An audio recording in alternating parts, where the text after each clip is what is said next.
podcast-käsikirjoitus. Teoksen nimi on Sinä vuonna 1918 ja sen on kirjoittanut Mike Pohjola. Teos on julkaistu vuonna 2013 ja teoksen lajityyppi on historiallinen romaani. Teoksessa aiheena on Suomen sisällissota ja oman henkilön valinnat sodan keskellä. Teoksen kohderyhmä voisi olla historiasta ja yhteiskunnallisista kiinnostuneet. Kirjan tavoite on Suomen sisällissodan inhimillisestä näkökulmasta esille tuominen. Teoksessa olennaista oli jo oman henkilön polun päättäminen. Esimerkiksi kirjan alussa annettiin henkilötiedot ja pystyi itse keksimään päästä, mitä hän pystyi esimerkiksi kantamaan tai mitä hänellä oli päällä.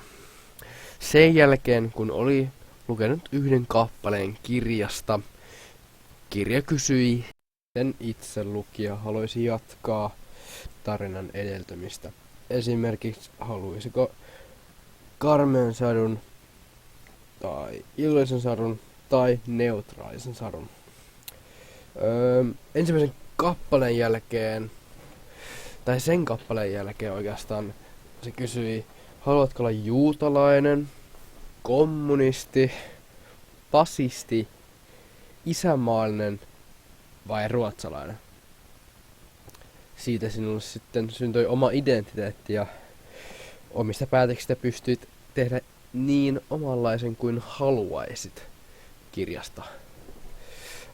Kirjassa omia tunteita pystyy säätelemään omien valinnoiden myötä. Samankaltaisuus muihin kirjoihin ei ole monta ainakaan omasta mielestä. Samanlaisuuksia tässä teoksessa muihin tarinat ja kirjoitustyyli.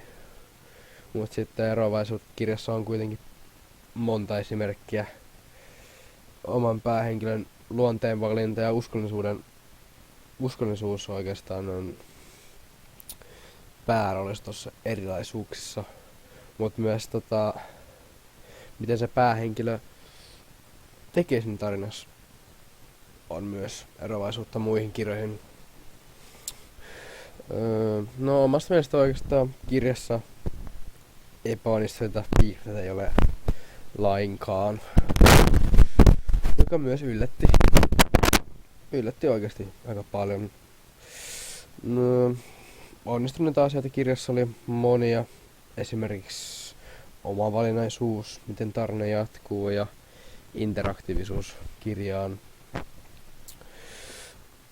Omasta mielestä vaikuttavia kohtia kirjassa oli varmasti tuhansia, mutta koska otin neutraalisen tarinan, niin niitä ei oikein ollut monia.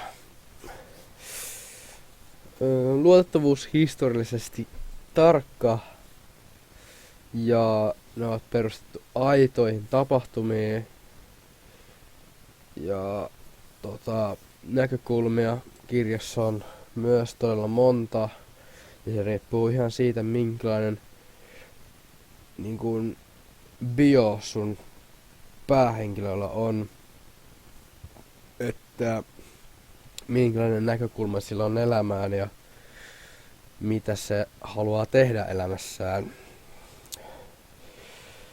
Lukukokemukseni oli pitkästä aikaa todella hyvä. Ei montaa hyvää lukukokemusta tule, mutta tää oli harvinaisen hyvä. Kirja on vaikuttava ja se sopii erityisesti heille, jotka ovat kiinnostuneet historiasta ja yhteiskunnallisista kysymyksistä, mutta omasta mielestä kyllä sellaisella niin ihmisille, ketkä ei jaksa oikein lukea sellaista kunnon kirjaa ja haluavat vaihtelua kirjoihin, niin tää on aika hyvä sellainen vaihtelu normikirjasta, kun pystyy itse päättämään edelleen mitä tekee. Myös se, että jos ei jaksa lukea kunnollista kirjaa, niin sekin on hyvä heille. Tämä kirja siis.